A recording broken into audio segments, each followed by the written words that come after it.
సంగారెడ్డి జిల్లాలో రైతు భరోసా సాయం క్రెడిట్ వార్కు దారితీసింది. తాము ధర్నా చేయడం వల్లే రైతుల ఖాతాల్లో డబ్బులు పడ్డాయని బీఆర్ఎస్ తాము మంత్రులను కలిసి వివరించడంతోనే డబ్బులొచ్చాయని అధికార పార్టీ నేతలు క్రెడిట్ను తమ ఖాతాలో వేసుకునే ప్రయత్నాలు చేస్తున్నారు. ఈ పొలిటికల్ వార్ జిల్లాలో చర్చనీయాంశంగా మారింది. తెలంగాణలో రైతుల ఖాతాల్లో ఈ నెల 16 నుంచి రైతు భరోసా నిధులు జమయ్యాయి. అయితే సంగారెడ్డి జిల్లా పటాన్చెరు నియోజకవర్గంలోని జిన్నారం, పటాన్చెరు మండల రైతులకు రైతు భరోసా నిధులు పడలేదు. దీంతో రైతులు ఆందోళన చెందారు. అధికారుల దగ్గరికి వెళ్లగా సరైన సమాధానం దొరకలేదు. కాంగ్రెస్ నియోజకవర్గ ఇన్ఛార్జ్ కాటా శ్రీనివాస్ గౌడ్ రైతులను తీసుకుని జిల్లా మంత్రి దామోదర రాజనరసింహ దగ్గరికి వెళ్లి విషయం చెప్పారు. మంత్రి దామోదర వ్యవసాయ శాఖ మంత్రి తుమ్మల నాగేశ్వరరావు దగ్గరికి రైతులను పంపారు.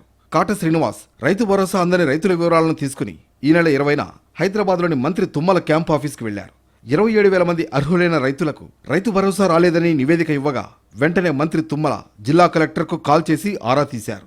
నియోజకవర్గం ఔటర్ రింగ్ రోడ్ పరిధిలోపలికి ఉండడంతో కమర్షియల్ జోన్లకు వెళ్లిందని చెప్పారు. వెంటనే సరిచేసి రైతులకు భరోసా అందేలా చూడాలని ఆదేశించారు మంత్రి తుమ్మల. ఈ నెల 21న జిన్నారంలో రైతు భరోసా రాని రైతులతో రైతు ధర్నాకు పిలుపునిచ్చింది బీఆర్ఎస్. మాజీ మంత్రి హరీష్ రావు ఆధ్వర్యంలో ఉమ్మడి మెదక్ జిల్లాలోని బీఆర్ఎస్ ఎమ్మెల్యేలు ధర్నాలో పాల్గొన్నారు. నియోజకవర్గ రైతులతో పాటు రంగారెడ్డి, మేడ్చల్ జిల్లాలో రైతులకు రైతు భరోసా ఇవ్వలేదని ఆరోపించారు హరీష్ రావు.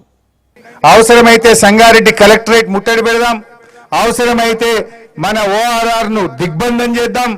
మీ అందరికీ పటాన్ చెరువులోని 22,000 మంది రైతులకు ఓఆర్ఆర్ లోపలున్న 2 లక్షల మంది రైతుల కోసం బీఆర్ఎస్ పార్టీ అవిశ్రాంత పోరాటం చేస్తుంది.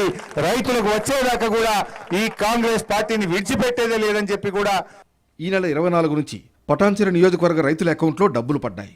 27,000 మంది అర్హులైన రైతులకు 12,90,00,000 రూపాయలు జమ అవుతూ వచ్చాయి. దీంతో బీఆర్ఎస్ రైతు ధర్నాకు కౌంటర్గా కాటా శ్రీనివాస్ రైతు సంబరాలకు పిలుపునిచ్చారు.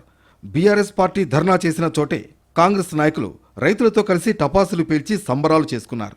ప్రతిపక్షాలు కావాలనే రైతులను రెచ్చగొట్టి ఇక్కడ లబ్ధి పొందాలని చూశాయని విమర్శించారు. కానీ మా పాత్ర పెద్దది. మేము అధికారంలో ఉన్నాం, మా ప్రభుత్వం అధికారంలో ఉంది.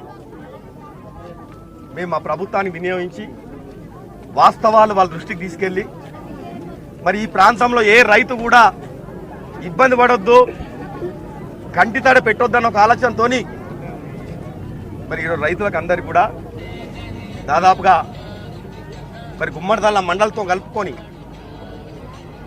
28,000 మంది రైతులకి ఈరోజు దాదాపుగా 18 కోట్ల చిల్లర ఈరోజు పటాన్చెరు నియోజకవర్గ రైతులకు రావడం జరిగిందని చెప్పి సందర్భంగా తెలియజేస్తాం. మొత్తంగా రైతు భరోసా క్రెడిట్ని అధికార కాంగ్రెస్, ప్రతిపక్ష బీఆర్ఎస్ పార్టీలు తమ ఖాతాలో వేసుకునే ప్రయత్నం చేస్తున్నాయి.